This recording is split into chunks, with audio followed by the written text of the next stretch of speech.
हाँ जी सर, हमारे पास ये है बेसिकली जो एंगल बाइसेक्टर का जो मतलब कि इक्वेशन आता है ना, वो ये आता है a1x + b1y और plus c1 by under root of the a1 square और प्लस b1 स्क्वायर और प्लस c1 स्क्वायर का mod is equal to mod of the a2x + b2y और plus c2 by under root of the a2 square plus b2 square plus c2 square.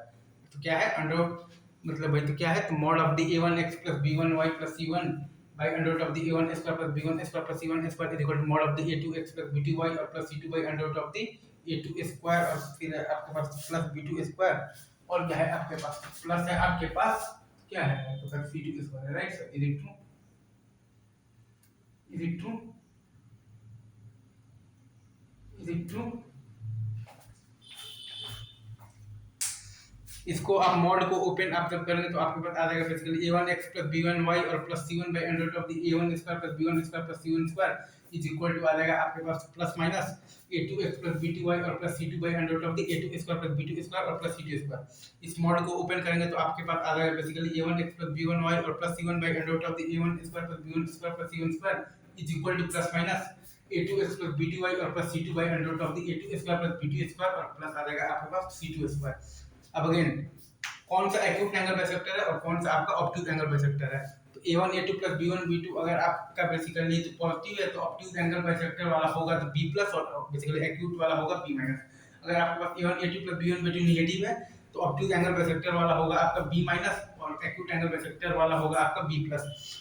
Again अगर आपका a1 a2 + b1 b2 अगर आपका तो positive है तो obtuse angle bisector वाला होगा आपके पास b+ और एक्यूट एंगल बाइसेक्टर वाला होगा आपके पास b-। और अगर आपके पास a1 a2 + b1 b2 अगर आपके पास नेगेटिव है तो ऑब्ट्यूज एंगल बाइसेक्टर वाला होगा आपके पास b- और एक्यूट एंगल बाइसेक्टर वाला होगा आपके पास b+। और अगर कोई पॉइंट को बताना है कि वो कौन से जोन में है, एक्यूट एंगल बाइसेक्टर के जोन में है या फिर ऑब्ट्यूज एंगल बाइसेक्टर के जोन में है, तो वो हम लोग बताएंगे बेसिकली L1P * L2P। अगर आपका तो पॉजिटिव है तो मतलब पॉजिटिव है तो वो पॉइंट तो b+ वाले जोन में है। और अगर आपके पास L1P * L2P अगर आपका नेगेटिव है तो वो पॉइंट आपका b- वाले जोन में है।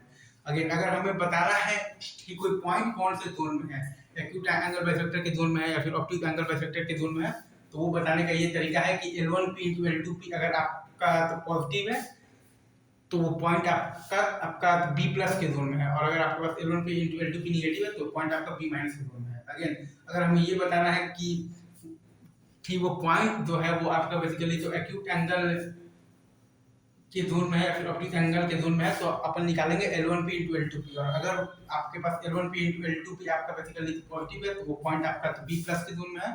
और अगर आपके पास L1P * L2P अगर आपके पास नेगेटिव है तो वो पॉइंट आपका बेसिकली b- के जोन में है, राइट सर? अच्छा, और एंगल बाइसेक्टर का मतलब क्या होता है कि परपेंडिकुलर तो डिस्टेंस जो है वो आपका सेम है from both the lines. Angle bisector का मतलब बेसिकली तो क्या होता है, तो परपेंडिकुलर डिस्टेंस जो है आपका वो आपका सेम है from both the lines, right sir? तो mirror image of any point on one line तो lies on the other line. Mirror image of any point on one line lies on the other line. ये आपके पास एक दो बहुत ही ज्यादा important चीज है जो कि आपको एकदम अच्छे से रटा हुआ होना चाहिए, right sir? Mirror image of any point on one line तो lies on the other line. बाकी हमने बेसिकली इक्वेशन तो लिख ही दिया है, a2 square plus b2 square plus c2 square a2x plus b2y plus c2। ये सब तो राइटिंग आई गेस आपको अच्छे से समझ में आ ही रहा होगा, ठीक है सर? इसे क्या देखो देखो देखो देखो देखो यही आपका ले देकर इक्वेशंस बन रहा है, राइट? इसे इसे देखो प्लस माइनस और अपन ने ये इस पर पूरी की पूरी कर ली है, PhD कर ली है, ठीक है? अभी रखते हैं यहीं पर, बाकी बातें आपसे आगे की, ठीक है? Thank you very much.